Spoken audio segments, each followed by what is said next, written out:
आदाब नाजरीन, प्रोग्राम वकील साहब में आप सभी का खैर मकदम है। मैं हूं सैयद अहमद जिलानी। नाजरीन, हम आज एम ए मुकीत साहब जो कि सीनियर वकील हैं तेलंगाना हाई कोर्ट के और स्टेट बार काउंसिल मेंबर भी हैं, आज उनके साथ 1 घंटे तक आपके सवालों के जवाब देंगे। जैसा कि आप जानते हैं, हर हफ्ता हम 3 से 4 बजे तक आपके कानूनी मसाइल, आपकी कानूनी उलझनों पर बातचीत करते हैं और जिस तरह से आपके सवालात होंगे उस मुनासिबत से वकील साहब आपके सवालों के जवाब भी देंगे। मैं खैर मकदम करना चाहूँगा एम ए मुकीत साहब का, जो कि सीनियर वकील हैं तेलंगाना हाई कोर्ट के और बार काउंसिल मेंबर भी हैं। मुकीत साहब, आपका खैर मकदम है प्रोग्राम वकील साहब में। और नाजरीन, एक प्रोग्राम की शुरुआत में मैं बता दूं कि आप हमारे स्क्रीन पर जो नंबर स्क्रॉल हो रहे हैं उस पर आप कॉल कर सकते हैं, अपनी कानूनी उलझनों और कानूनी मसाइल पर गुफ्तगू कर सकते हैं, सवाल रख सकते हैं। जिस तरह आपका सवाल होगा उसी मुनासिबत से जवाब दिया जाएगा, ताकि वकील साहब को भी सहूलत हो आपका जवाब देने में, ताकि आपको भी समझने में सहूलत हो, क्योंकि आप पूछना कुछ और चाहते हैं, जवाब कुछ और मिल जाए तो फिर आपके लिए भी मसला होगा। तो आप कॉल करें और अपने कानूनी मसाइल पर वकील एम ए मुकीत साहब से बातचीत कर सकते हैं, अपना सवाल रख सकते हैं। और स्क्रॉल हो रहे हैं हमारे नंबर, उस पर आप कॉल करें। और जब आप कॉल करें तो अपना टीवी की आवाज़ बंद कर दें, क्योंकि आपको सवाल और जवाब सुनने में सहूलत हो। फ़ोन पर सवाल किया है तो जवाब भी फ़ोन पर सुने, टीवी पर नहीं। टीवी पर सुनने पर आपको तकलीफ ये होगी कि आवाज़ आपको रिपीट होगा, गैप होगा, काफ़ी तकलीफ होगी सुनने में, और वकील साहब के लिए भी बड़ा मसला हो जाएगा। तो कॉल कीजिए। शुरुआत करेंगे एम ए मुकीत साहब से। मुकीत साहब, जिस तरह से अगर हम बात करें कि मामलेदारी जिस तरह से लोगों के बीच होती है, कानूनी मसले तभी आते हैं जब मामलेदारी सही ना हो, लिखाई पढ़ाई ना हो, कोई आपस में जिस तरह से हम लोग ओरली कुछ चीज़ों पर जो है एक दूसरे के साथ ताल्लुकात या कारोबार करते हैं, जब ये मामले में कहीं पेचीदगियाँ हो जाती हैं तो ये मामला कानूनी शक्ल इख्तियार करता है। और जब आप कानून के सामने जाते हैं तो आपके पास कुछ दस्तावेज़ात नहीं होते, और कई चीज़ें ऐसी नहीं होती, सब ओरल होता है। तो ऐसे में काफ़ी दिक्कतें होती हैं। तो किस तरह की जो है कार्रवाई होनी चाहिए, किस तरह का कम से कम आपस में ऐसी तहरीर हो जो कानून के सामने रखने पर उसकी अहमियत हो, वकील साहब? जी, जो तहरीर अगर रहने से बहुत सारे मसलों का एक हल मिलता है। जो भी तहरीर एक कॉन्ट्रैक्ट के फेस पर ऐसा बन जाता है। तहरीर जब बनती है तो एक कॉन्ट्रैक्ट, एक अग्रीमेंट होता है। तो अग्रीमेंट में पूरा खुलासा रहता है, हर चीज का लिखा हुआ रहता, कैसे हालात में, कैसे सूरत में ये कॉन्ट्रैक्ट आगे बढ़ाया जाएगा। अगर कोई ओरल अग्रीमेंट्स होते हैं, ओरल कॉन्ट्रैक्ट्स होते हैं, वो भी एक्सेप्टेबल होता है कोर्टों में, क्योंकि ओरल अग्रीमेंट जब भी होते हैं, कुछ रसीद लेते हैं, कोई चीज छोटी मोटी लिखाई होती है, कंप्लीट दस्तूर नहीं रहता है उसका, पर उसका कोई ओरल कमिटमेंट होता है, उसका भी कोर्ट में अंदर एनफोर्स कर सकते हैं स्पेसिफिक परफॉर्मेंस के दावे डाल के।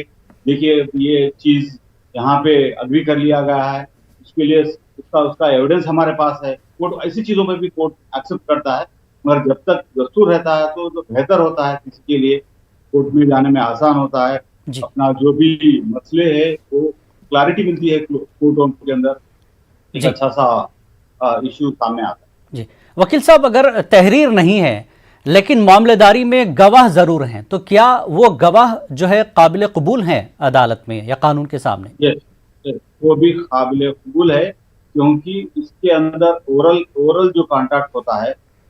अब एक एग्जाम्पल एक बंदा ने एक प्रॉपर्टी खरीदने वास्ते चलेगा, उसके लिए कॉन्ट्रैक्ट या अग्रीमेंट करना चाहिए, नहीं करा कुछ 10,000 रुपए एडवांस के तहत में लेके रसीद ले, वो एविडेंस ओरल कॉन्ट्रैक्ट को सबूत कर देता है कि 10,000 क्यों लिए। 10,000 हम इसलिए लिए सर, ये चीज जिन्होंने अग्री करे, ये भेजने के लिए करे, 10,000 रुपए यहाँ पे रसीद है, ये रसीद इसके लिए काम है। वो ओरल अग्रीमेंट को वो जो सब्सिक्वेंट जो एविडेंस है उसके लिए डेवलप कर ले सकते हैं। ऐसा टोटली कोर्ट ओरल अग्रीमेंट को डिनाई नहीं करता, कोर्ट ओरल अग्रीमेंट को एक्सेप्ट करता, दावेदारी कर सकता। ठीक, हमारे साथ कुछ कॉलर जुड़े, आइए जानते हैं उनका क्या मसला है। हेलो जी, कौन कहां से? अपना सवाल रखें वकील साहब के सामने।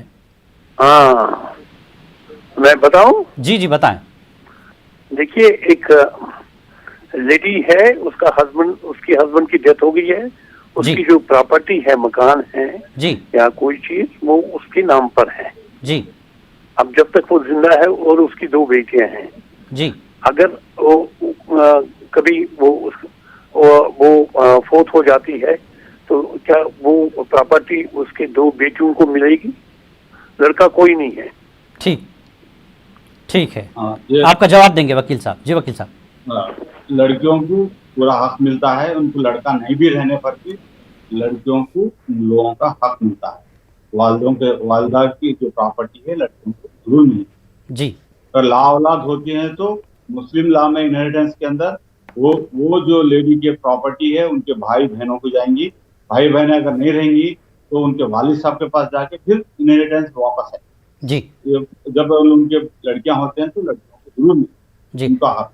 जी वकील साहब, अक्सर होता ये है कि शौहर के इंतकाल के बाद और तन्हा हो जाती है, उसके बच्चे होते हैं। अब ससुराल की तरफ से ये मुतालबा होता है कि साहब इसमें हमारी भी हिस्सेदारी है, जबकि अगर उसने ये तय कर दिया हो, ये लिख दिया हो नाम कि ये प्रॉपर्टी मेरी वाइफ और मेरे बच्चे की है, तो ऐसे में कितनी अहमियत होती है उस लिख कर जाने की, या अगर नहीं लिखता है तो क्या होगा? ये यस, मुस्लिम लॉ के तहत अगर कोई विल मुस्लिम लॉ में एक नए के बराबर है। विल जो होता है हिंदू लॉ में, जी विल अगर लिखते हैं तो वो एप्लीकेबल होता है। मुस्लिम लॉ में विल जो लिखते हैं, जिसको जितनी प्रॉपर्टी मिलती है उससे ज्यादा विल नहीं कर सकते। जी जो एक बेटा है, बेटे को इतना हक मिल रहा है, एक 20% हक है, जी 20% हक से ज्यादा विल नहीं लिख सकते, उतना ही विल लिख सकते। उसके बाद जो विल लिखते हैं उसको दूसरे जो को ओनर्स है उन लोग एक्नॉलेज करना पड़ता है। ठीक तो ऐसे मामले में विल बहुत पेचीदा है मुस्लिम लॉ में। मगर अगर गिफ्ट करते हैं, ओरल गिफ्ट करते हैं, रिटर्न रजिस्टर्ड गिफ्ट करते हैं, तो ये प्रॉपर्टी उनके हकदारों में चले जाए। जी, चलिए उम्मीद करता हूँ उनको सवाल का जवाब मिल गया होगा। एक और कॉलर हमारे साथ जुड़ते हैं। हेलो हेलो हेलो जी, कौन कहाँ से? अशरफ बोल रहा हूँ दिल्ली से। जी सर, सवाल करें। जी हेलो।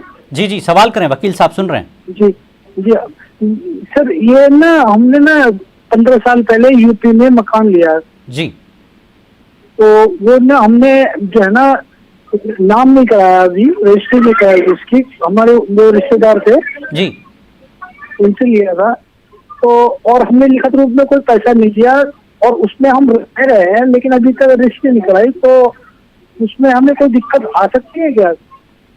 ठीक है, वकील साहब आप कुछ जी। पूछना चाहेंगे इनसे?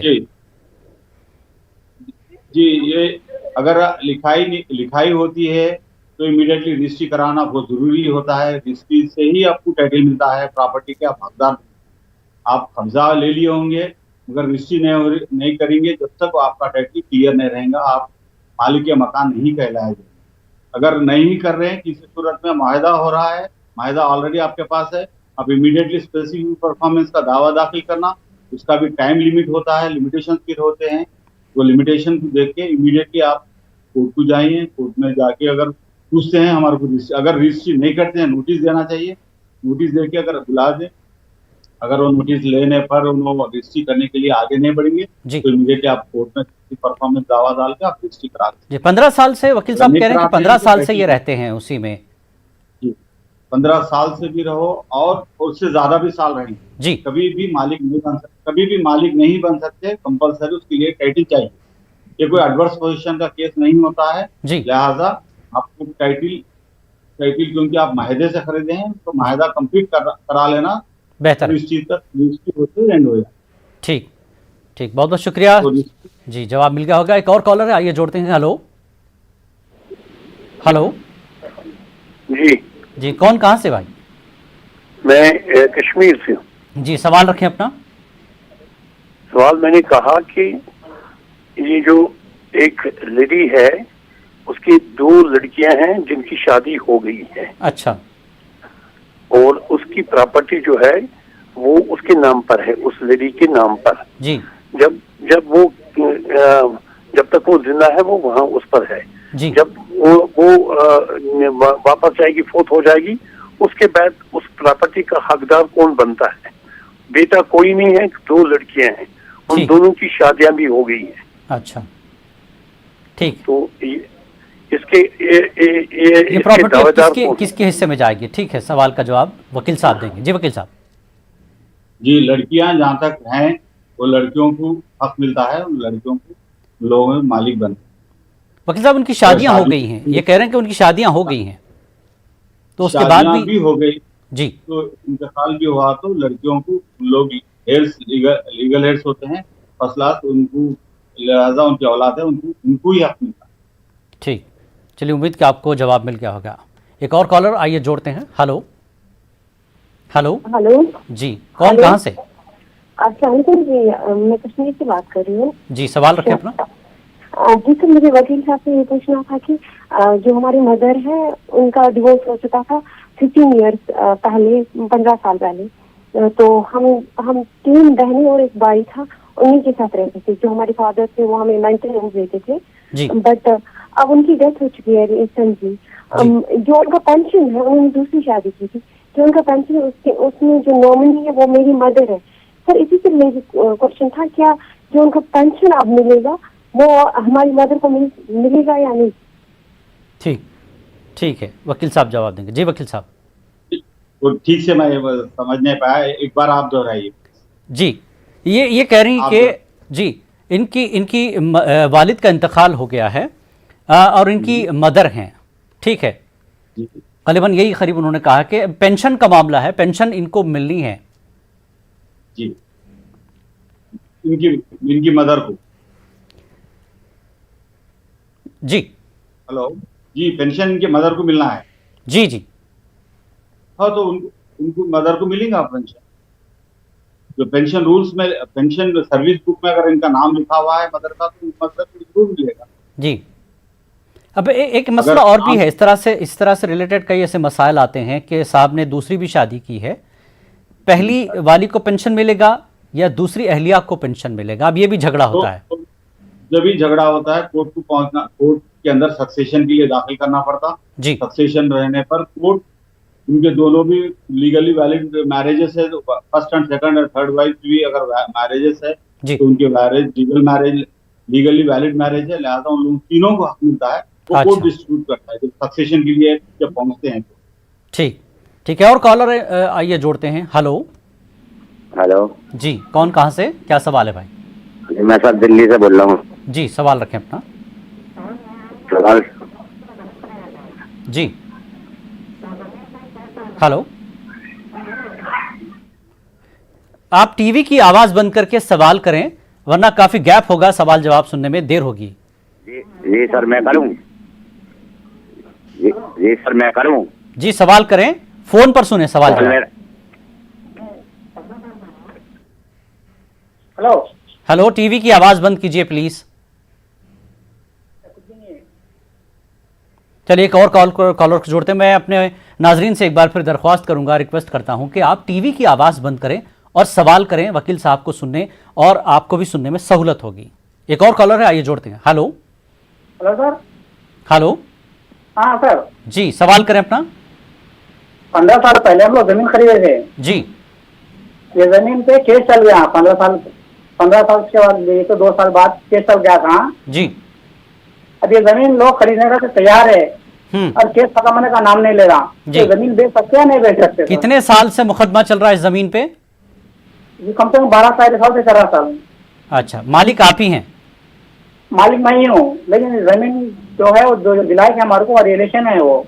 अच्छा, वो लोग नहीं बेचना बोल रहे हैं, जो लेने वाले हैं वो लोग तैयार है, हम लोग संभाल लेते केस। तो ये वो डरा रहे कि जमीन नहीं बेच सकते साहब, क्यों बोल रहे? तो जमीन बेच सकते हैं नहीं बेच सकते? ठीक है, चलिए आपके सवाल का जवाब देंगे वकील साहब। जमीन आप दे सकते हैं, देने के लिए कोई हड़ल नहीं है, मगर लेस पेंडेंसी, जब दावा पेंडिंग है, अगर आप बेचते हैं और आप कुछ भी डेवलप करते हैं तो उसका कोई हक आपको नहीं मिलेगा। जैसा जो रहेगा वही रहेगा, उसको लेस पेंडेंसी बोलते हैं। पेंडेंसी पेंडिंग सूट के अंदर, पेंडिंग दावे के अंदर अगर बेचते भी हैं, कोई खरीदते हैं, रिस्क खरीदने वाले का है, बस उतना ही। दावे में कोई किस्म की तब्दीली नहीं होगी। दावा कभी भी अगर हार जाते हैं तो फिर वापस दे देना पड़ता है। तो सेल जो भी करते हैं आप, मुआवजा कैंसिल हो जाता है ऑटोमेटिकली। पेंडिंग दावा कोई भी चीज बेचने से आपको कोई किस्म का फायदा नहीं होता। यानी जमीन पर जमा तमाम जो कानूनी मामलात है, जो केस है, वो खत्म हो तभी बेहतर होगा। तभी आप कर सकते हैं, अगर आप करते भी हैं कर सकते हैं आप, मगर लेस पेंडेंसी, पेंडिंग सूट्स के अंदर कुछ आप बेचते हैं और कुछ डेवलप करते हैं, कोई कंस्ट्रक्शन भी करते हैं, तो उसकी इक्विटीज उन लोगों को नहीं मिलती, लिहाजा जैसा है वैसे छोड़ देते हैं। ठीक ठीक, चलिए आपके सवाल का जवाब मिल गया हो। एक और कॉलर को जोड़ते हैं। हेलो। हेलो, अस्सलाम वालेकुम। वालेकुम सलाम जी, कौन कहाँ से भाई, सवाल रखें अपना। मैं कश्मीर से बोल रहा हूँ जी जी। हमारी बहू थी, यहाँ से मायके चले गए और उसके साथ 2 साल की बच्ची भी है। वो वापस नहीं आते, हम उसकी बच्चे के लिए मेंटेनेंस देते हैं, लेकिन हमें ये मालूम करना चाहिए कि वो कब तक अपनी वो बच्ची अपने साथ रख सकती है। हम उसका बच्चे का मेंटेनेंस भी दे रहे हैं और हम ये भी बताएंगे कि हम बीच बीच में वो बच्ची यहाँ घर अपने ला सकते हैं कि नहीं ला सकते हैं। ठीक, आपका डिवोर्स हो गया है? जी, मैं डिवोर्स हुआ है? ऐसी कोर्ट में केस चल रहा है, डिवोर्स नहीं हुआ अभी। अच्छा ठीक जी वकील साहब। देखिए, आप लड़की को, आप फादर हैं, लड़की माइनर लड़की को आप ले ही नहीं सकते, आपको मिलने के चांस नहीं है लड़की के हद तक। ये मोहम्मदन लॉ में क्लैरिटी है इसके अंदर।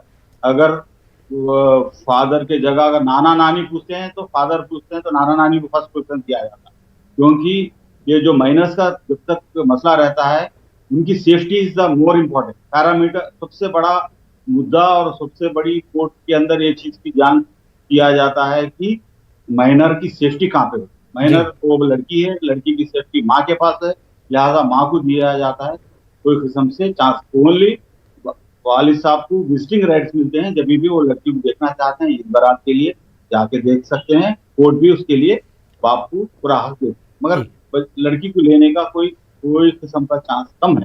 जी सर, वकील साहब ये केस चल रहा है और मेंटेनेंस भी ये दे रहे हैं, तो मेंटेनेंस का मामला क्या है? मेंटेनेंस औलाद का हक है, मेंटेन करना बाप का फर्ज है, लिहाजा वो मेंटेनेंस से चाइल्ड कस्टडी को कोई लेना देना है। मेंटेनेंस उन लोगों को, माइनर्स का राइट है, बाप देने का ड्यूटी है। लिहाजा वो जो माइनर्स का जो कस्टडी की कंसर्न है और मेंटेनेंस को कोई लेना देना, दैट लॉ इज डिफरेंट। जी चलिए एक और कॉलर को जोड़ते हैं। हेलो। हेलो जी, कौन कहाँ से, अपना सवाल रखें। हम कश्मीर से हैं जी, सवाल रखें अपना।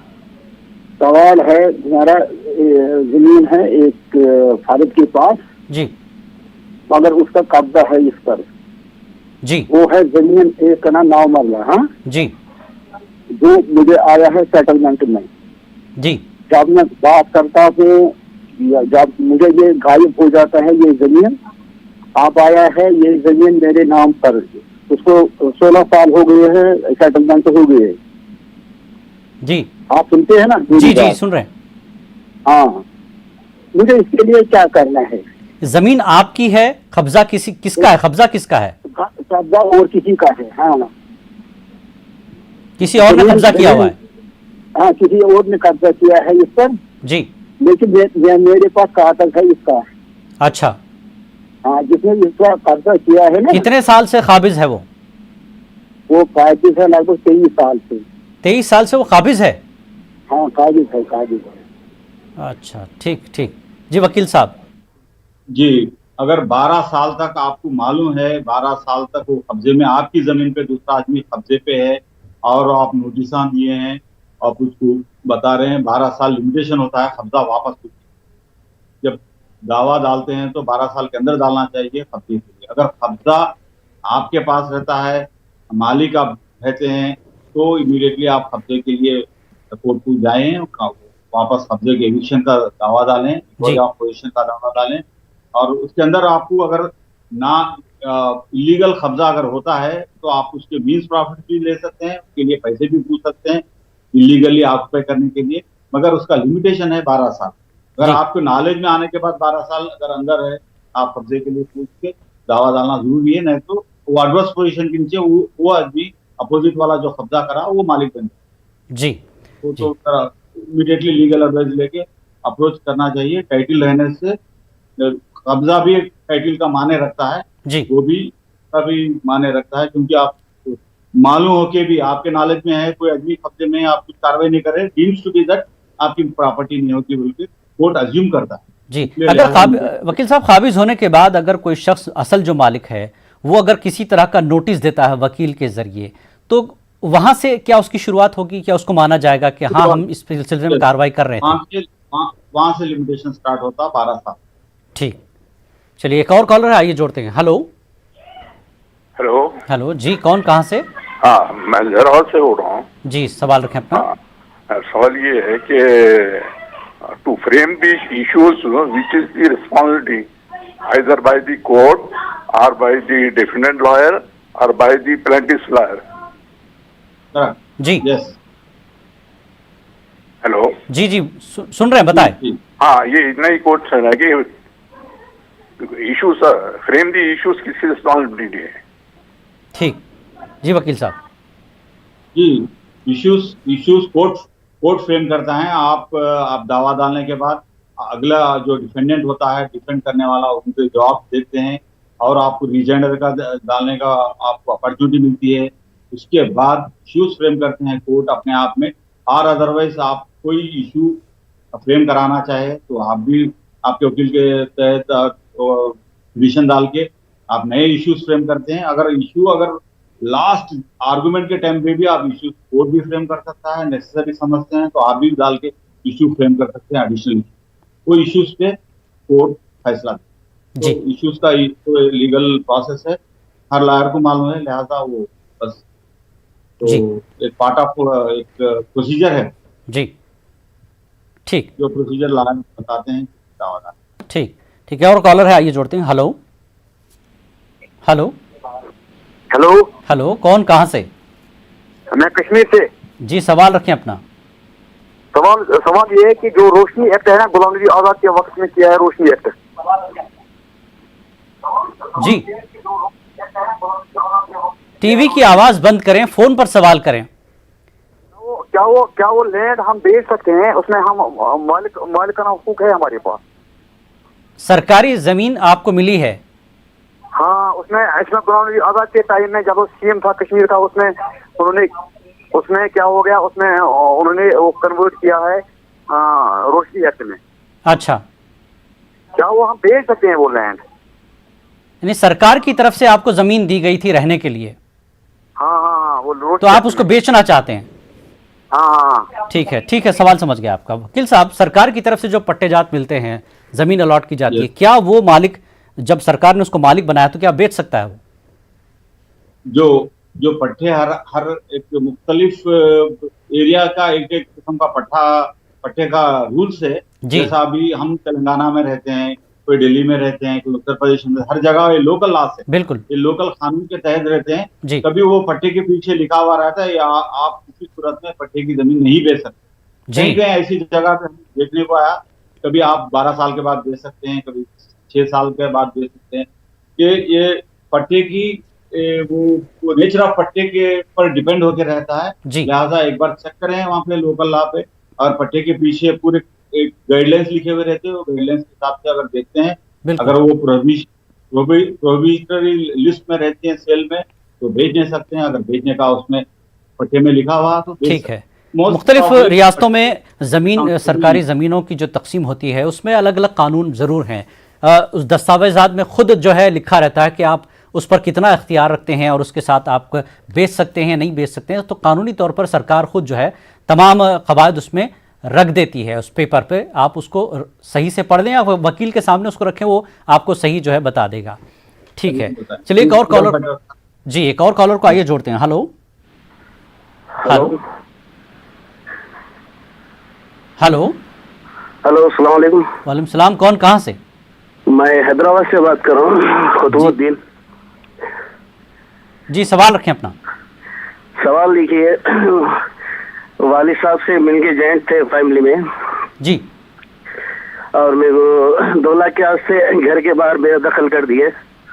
ठीक, मैं आसान से पैसे देना चाह रहा हूँ तो नहीं ले रहे। जब पैसे देना तो अनाउल की डिमांड रखें। नहीं, पैसे किस चीज़ की आप देना चाह रहे थे?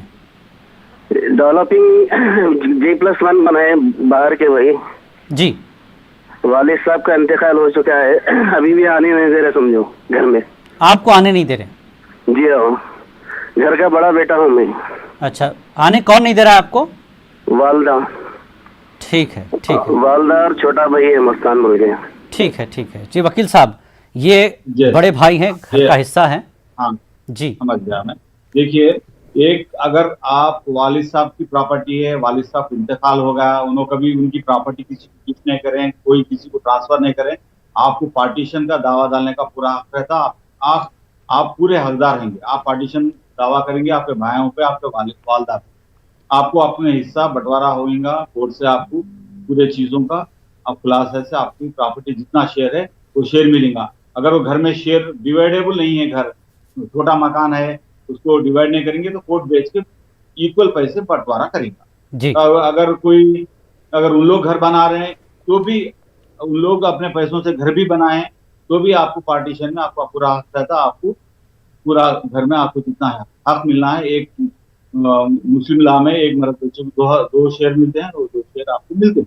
बिल्कुल, चलिए उम्मीद करता हूं आपको आपका जवाब मिल गया होगा।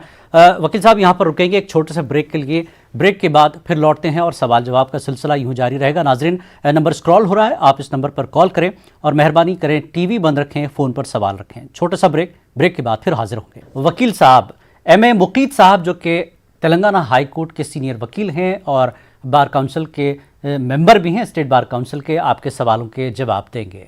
कॉलर हमारे साथ जुड़ चुके हैं। कॉलर से मेरी रिक्वेस्ट है, अपील है, गुजारिश है कि आप अपना सवाल फ़ोन पर सुनिएगा, टीवी की आवाज़ बंद कर दीजिए ताकि सवाल जवाब वकील साहब को और आपको सुनने में दिक्कत न हो। आइए कॉलर को जोड़ते हैं। हेलो हेलो हेलो, कौन कहाँ से? हेलो जी जी, मैं जम्मू कश्मीर से बात कर रहा हूँ। जी, सवाल बताएं भाई। मैं जम्मू कश्मीर से बात कर रहा हूँ, श्रीनगर से बात कर रहा हूँ। सवाल रखें अपना। सवाल, मैं पेशे से कंट्रैक्टर हूँ और गवर्नमेंट के पास मेरे कुछ पैसे थे, लायबिलिटी थी, जिसके रिगार्डिंग मैंने हाई कोर्ट में केस किया था। ठीक है, एक तो 2018 में केस किया था, सारे डॉक्यूमेंटेशन बराबर थे, सारा एग्रीमेंट, सप्लीमेंट्री एग्रीमेंट, हर एक चीज बराबर थी। लेकिन क्या है कि कोर्ट ने यहाँ पे पता नहीं कैसे कैसे ऑर्डर भी दे दिया, उसको भी डिपार्टमेंट ने डिले किया।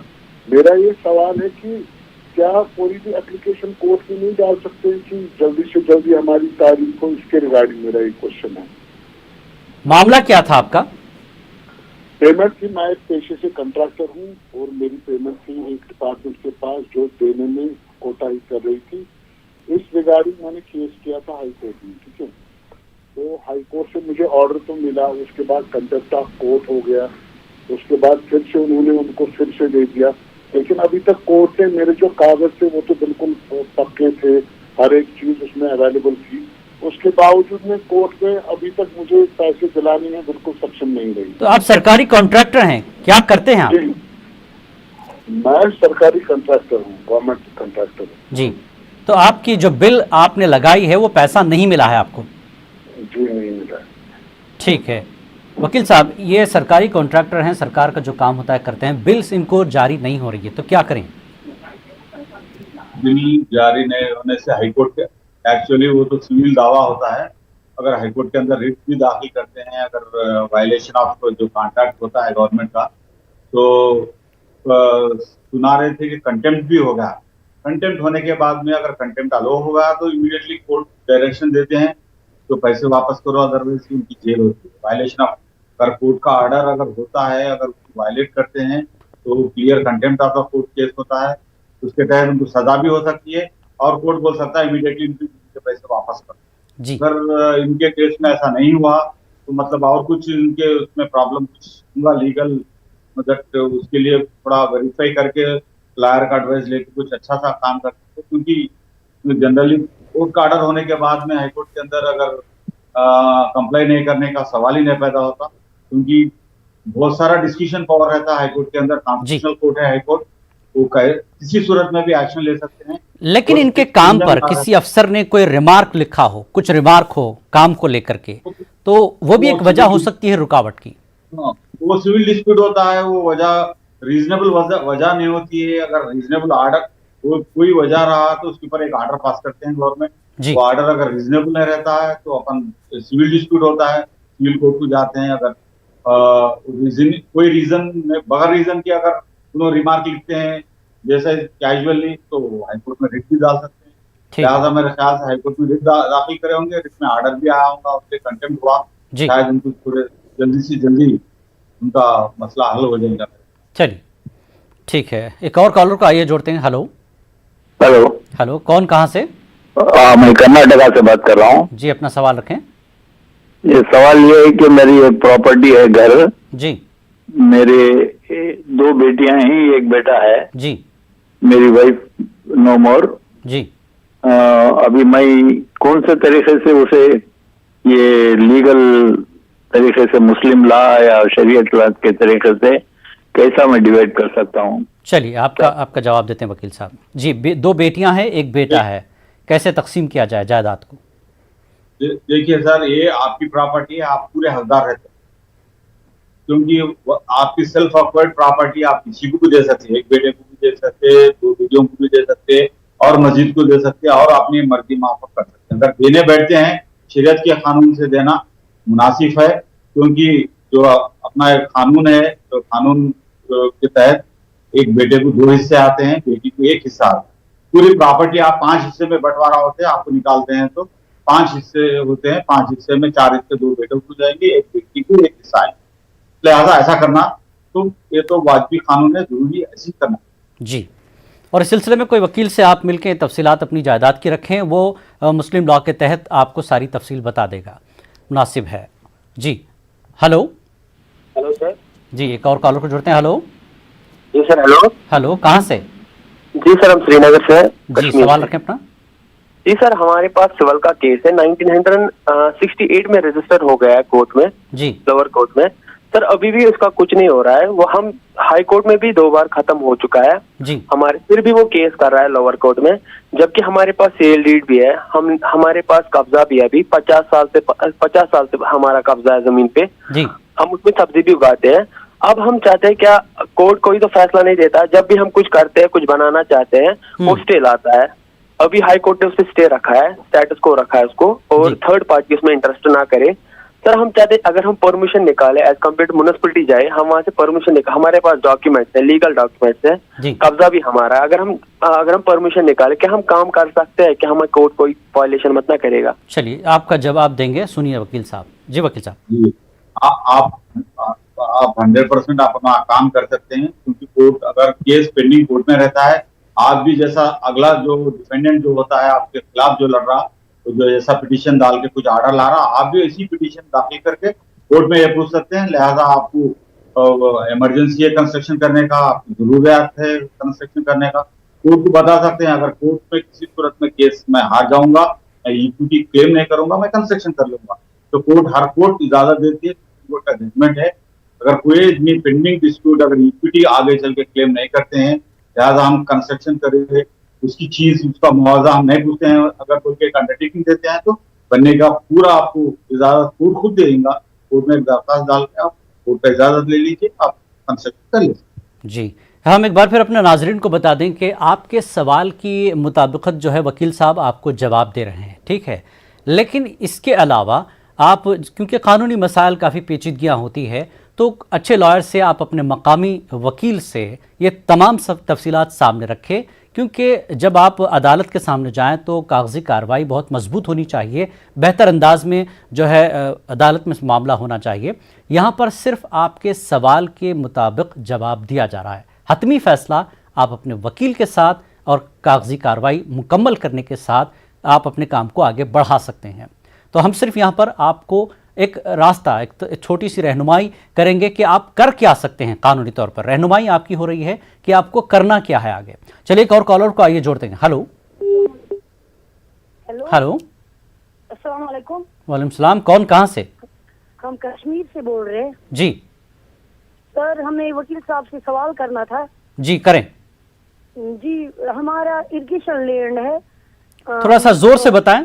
जी, हमारा लैंड है जिसमें हम धान उगाते हैं जी। वहाँ उस लैंड के बीच में 4 घर वालों ने मकान बनाए हैं, जबकि रास्ता कहीं से नहीं है। ठीक जी सर, वो अब हमें मजबूर कर रहे हैं रास्ता देने के लिए।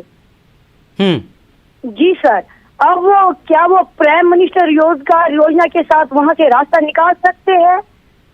वो हमें फोर्स कर सकते हैं क्या? उसके लिए हम क्या कार्रवाई कर सकते हैं? जमीन आपकी है, आपकी जमीन से रास्ता मांग रहे हैं वो? हाँ जी सर।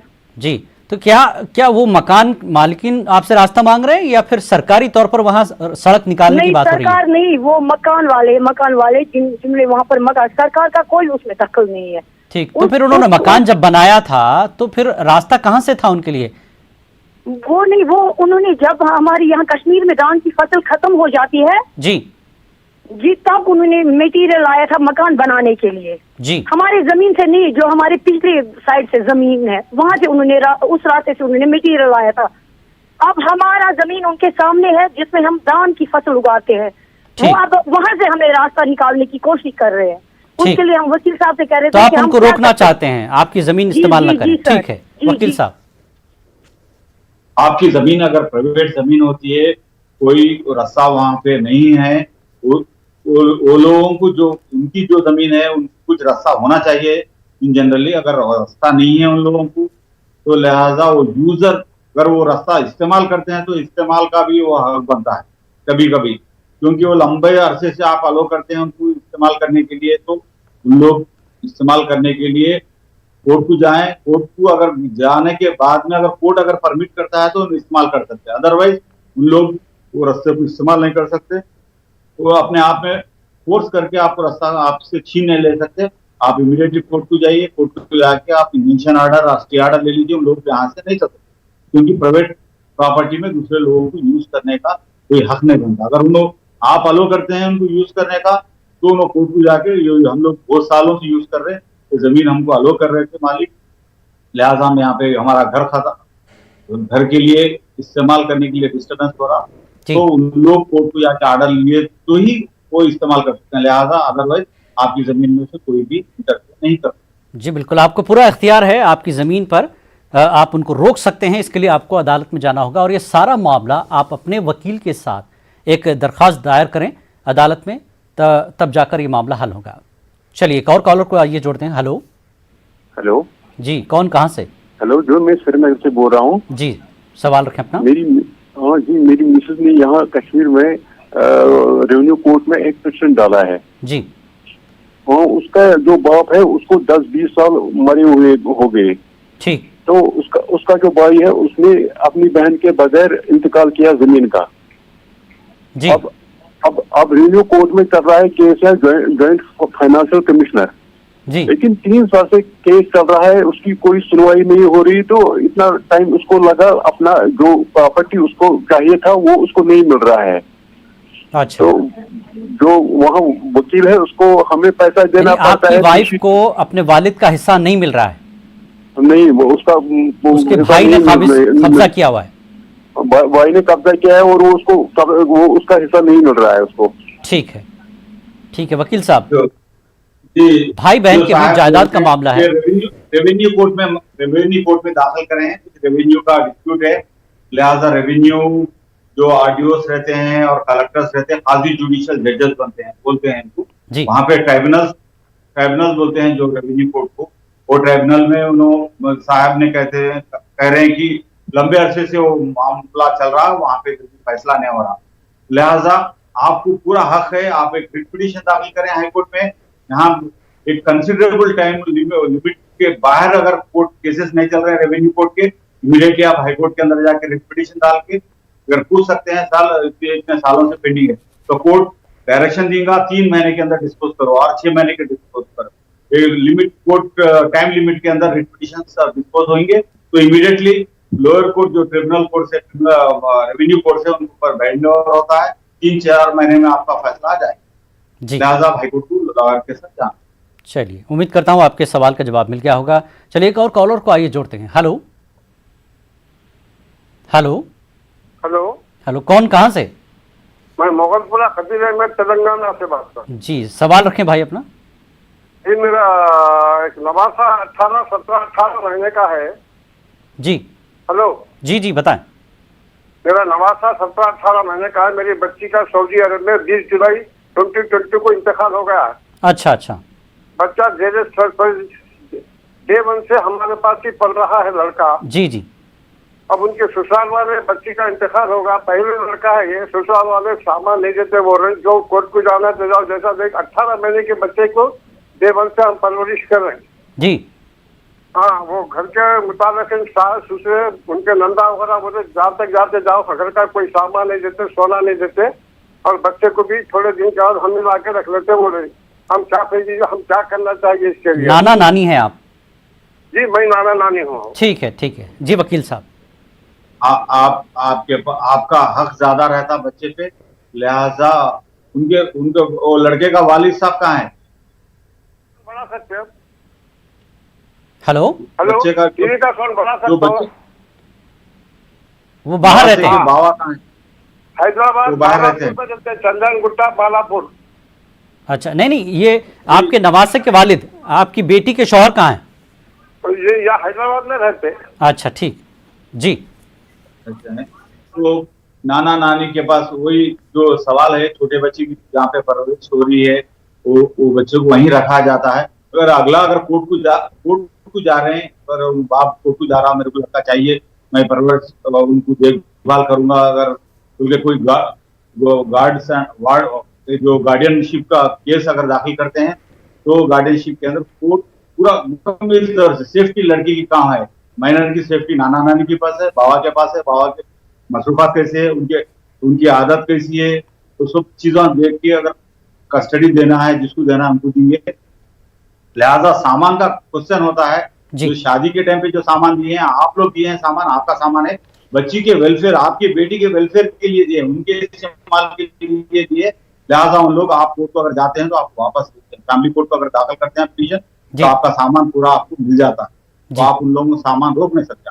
ठीक है, उम्मीद करता हूं आपके सवाल का जवाब मिल गया होगा। बच्चे की जो किफ़ालत है आप कर सकते हैं, आपका ज़्यादा हक है और सामान भी आपको ज़रूर मिलेगा। इस सिलसिले में आप एक वकील के साथ जो है एक अर्जी तैयार करें और अदालत का रास्ता जो है तलाश करें।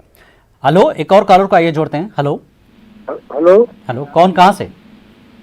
मैं श्रीनगर से बोल रहा हूँ। जी बताएं, अपना सवाल रखें। सर हमारा सवाल यह है, मेरे पास 3 बेटे हैं। जी हेलो, जी सवाल रखें अपना, बताएं, सुन रहे हैं। मेरे पास 3 बेटे हैं, तीनों की शादी की है। ठीक, तीनों की शादी की है। एक बेटी का मतलब घर है ना ससुराल जी, वो थोड़ा ये मतलब ठीक नहीं है, वो ड्रग्स लेता है। अब वो 7 साल में घर में ही 7 साल में है, मतलब घर में है, मायके में है। जी मायके में है। ठीक, उसके पास एक बेटा है और बेटी है। बेटा है उसी के पास, बाप के पास। बेटी है इधर आपके पास, हमारे पास। बेटी और नवासी आपके पास है? हाँ जी। 7 साल से वो एक पैसा नहीं देता है, न मतलब अपनी घर वालों को या अपनी बेटी को पढ़ाई का खर्चा, कोई खर्चा नहीं। इसलिए मैं क्या करूंगा? ठीक है वकील साहब। जी देखिए, आप डोमेस्टिक वायलेंस एक्ट एक एक्ट है, उसके तहत आप मेंटेनेंस ले सकते हैं, उसके तहत आप डैमेजेस पूछ सकते हैं और घर का किराया पूछ सकते हैं। आपकी बच्ची और उसकी बेटी के लिए पूरे जितने भी जरूरियात है उसके लिए डीवीसी कोर्ट में जाकर आप डोमेस्टिक वायलेंस कोर्ट के अंदर आपको हर चीज पूछ सकते हैं। आप वो लड़की की कोई प्रॉपर्टी भी है, कोई कागजात है, उसके कोई सोना भी अगर हस्बैंड के पास होगा, वो पूरी चीजों को वापस पूछ सकते हैं। उसकी हट के आप मेंटेनेंस भी पूछ सकते हैं।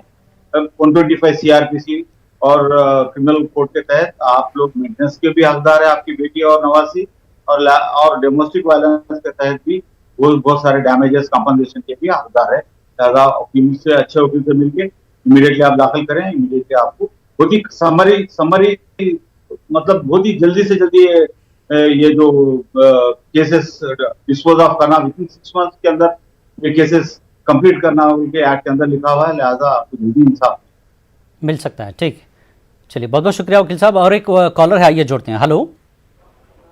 हेलो जी।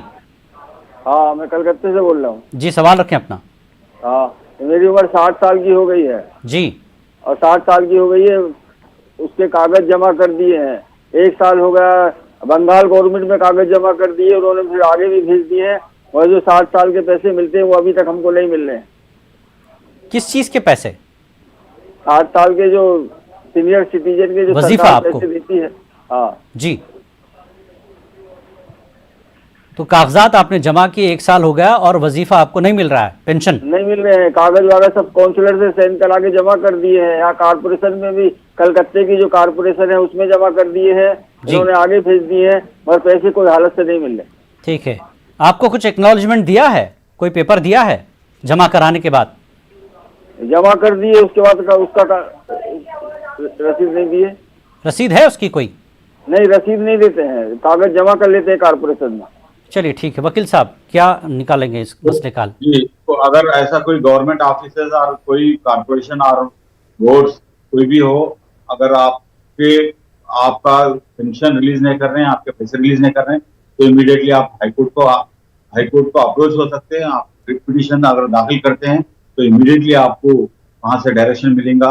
आपका एप्लीकेशन कंसीडर करो, विद इन टाइम बाउंड में 3 महीने के अंदर आपका जो एप्लीकेशन आप लगाए जहाँ पे, वो एप्लीकेशन डिस्पोजल करने के लिए डायरेक्शन मिलता है। अगर आपका एप्लीकेशन 100% करेक्ट रहता है तो वो डायरेक्ट इमीडिएटली डायरेक्शन देगा, तो इमीडिएटली उनके जो भी पेमेंट्स है, उनके जो पेंशन बेनिफिट्स है, इमीडिएटली रिलीज करने के ऑर्डर भी मिल सकते हैं। आप अप्रोच हो सकते हैं। अदरवाइज लीगल सर्विस अथॉरिटी, लोक अदालत बोल के हर जगह भी बहुत सारे लोग अगर कोर्ट को अगर नहीं जा सक रहे हैं, उनके पास एफर्ट्स नहीं कर सकते हैं, उनके लिए भी बहुत सारे इदारे खुले हैं, लीगल सर्विस अथॉरिटी, लोक अदालत एंड बहुत सारे मुख्तलिफ अपने अपने स्टेटों में। लिहाजा वहां भी अप्रोच हो सकते हैं, वहां भी मिशन दे सकते हैं, लोग भी तलब करके आपके जो भी इंजस्टिस हो रहा है उसको वर्कआउट करके आपको ये एक अच्छा मुफीद मशवरा है, क्योंकि गरीब लोग ही अप्लाई करते हैं पेंशन के लिए कि जिस तरह की समाजी तंजीमें हैं और जो इस तरह की कानूनी मदद करते हैं उनके पास जाएं और मदद हासिल करें। बिचौलियों के बीच जो है न जाएं, क्योंकि इस तरह के मामलों में बिचौलिए अक्सर आपका पैसा खा जाते हैं। चलिए एक और कॉलर है, आइए आपको जोड़ते हैं। Hello hello hello hello hello, है कोई लाइन पर? हेलो हेलो जी, कौन कहाँ से? मैं असलम बोल रहा हूँ बॉम्बे से। जी, अपना सवाल करें भाई। सवाल ये है कि ये जो क्रेडिट कार्ड के बिल हैं वो नहीं देने पे वो 2 गुना 3 गुना इंटरेस्ट डालते हैं, पैसा डालने पे भी भरते रहते हैं, जीएसटी लगता है जी, तो इसका क्या उपाय है? ठीक है। और लॉकडाउन में वो लोग फोन भी नहीं उठाते, वो फोन में रिकॉर्डेड रिप्लाई है कि due to Covid we are not able to attend the call. ठीक जी वकील साहब। जी, क्रेडिट कार्ड कंसर्न है जो है, आप जब फॉर्म भरते हैं क्रेडिट कार्ड का, उसके अंदर मुआहदे रहते हैं, तो इंटरेस्ट रेट पूरे फिक्स होते हैं। उसको अगर वो इंटरेस्ट रेट जहाँ पे आप मुआहदे पे एग्रीमेंट पे साइन करते हैं, जो भी बैंकिंग का आरबीआई के गाइडलाइंस के तहत ही रहता है, अगर आरबीआई गाइडलाइंस के तहत नहीं हो कि अगर उन्होंने ज्यादा एक्स्ट्रा और ज्यादा आपसे इंटरेस्ट पूछते हैं और मजबूर करते हैं, तो आप जांच पूछ कर लीजिए। आपको हर कोर्ट को जा सकते हैं, या मैं अभी तो बताया लीगल सर्विस अथॉरिटी भी जा सकते हैं। और अगर होता है कंज्यूमर में अगर आता है तो चेक कर ले, कंज्यूमर में भी बैंकिंग सिस्टम अगर चीज होती है, ऐसा कुछ इंटरेस्ट ज्यादा होता है, तो मसले को आप नोटिस अगर लाल से नोटिस भी दिला सकते हैं, एक्सप्लेनेशन तलब कर सकते हैं, ये इंटरेस्ट आप ज्यादा डाले हैं ये पर्टिकुलर जगह पे, लिहाजा इंटरेस्ट हम नहीं देंगे। अगर आपका जेन्युइन पे रहेगा तो ऑटोमेटिकली वो चीज आप भरने की जरूरत नहीं है। ठीक, क्योंकि आरबीआई गाइडलाइंस है, हर एक चीज बैंकिंग का सिस्टम तो एक गाइडलाइन से चल रहा है, उसके अगर वायलेट करेंगे तो immediately they are liable to for punishment. आप अगर क्रिमिनल केस भी डाल सकते हैं चीटिंग का, क्योंकि वो एक माहिदे पे साइन कराते हैं और करा के उससे ज्यादा अगर पैसे लेते हैं तो 420 के अंदर आप आईपीसी 420 के अंदर आप क्रिमिनल केस पुलिस स्टेशन में भी आप कंप्लेंट दर्ज करके आप कोर्ट को भी जाके उनके ऊपर चार्जशीट करा। जी, बहुत बहुत शुक्रिया वकील साहब। बहरहाल हम अपने नाज़रीन को यही कहेंगे कि आप किसी तरह का मुआहदा करते हैं तो उसको बगौर पढ़ लिया करें, और ये मामला तभी आके ख़राब होता है तब आप वो जिस वक्त मुआहदे पर दस्तखत करते हैं, सिग्नेचर करते हैं, उस वक्त की जो अहम चीज़ें हैं जो आप जानना चाहते हैं उस मुआहदे के तहत क्या कुछ लिखा हुआ है, चाहे जैसा कि आखिरी सवाल था बैंक का मामला, क्रेडिट के अमाउंट का मामला है, कि हर जो है इदारा अपने कानून अपने ज़वाबित बनाता है, उसको आप एक बार पढ़ लें, ठीक है। उससे हटकर अगर कोई मामलेदारी हो रही है, कुछ एक्स्ट्रा आपसे लिया जा रहा है, तो इस सिलसिले में आप कानून का रास्ता ज़रूर तलाश करते हैं। तो हम उम्मीद करते हैं हम तमाम नाज़रीन के सवालों के जवाब देने में कामयाब रहे। तो वकील साहब MA मुक़ीद साहब वकील साहब का भी बेहद शुक्रिया कि आपने हमारे नाजरीन के जो है तफसीली जवाब दिए। हम अपने नाजरीन का भी शुक्रिया अदा करते हैं, आपने कॉल किया और अपने कानूनी मशवरे लिए। एक बार फिर हम आपको बता दें कि हतमी फैसला आप जो भी करें आप अपने वकील के साथ गुफ्तगू के बाद तय करें। वकील साहब में फ़िलहाल इतना ही। आदाब।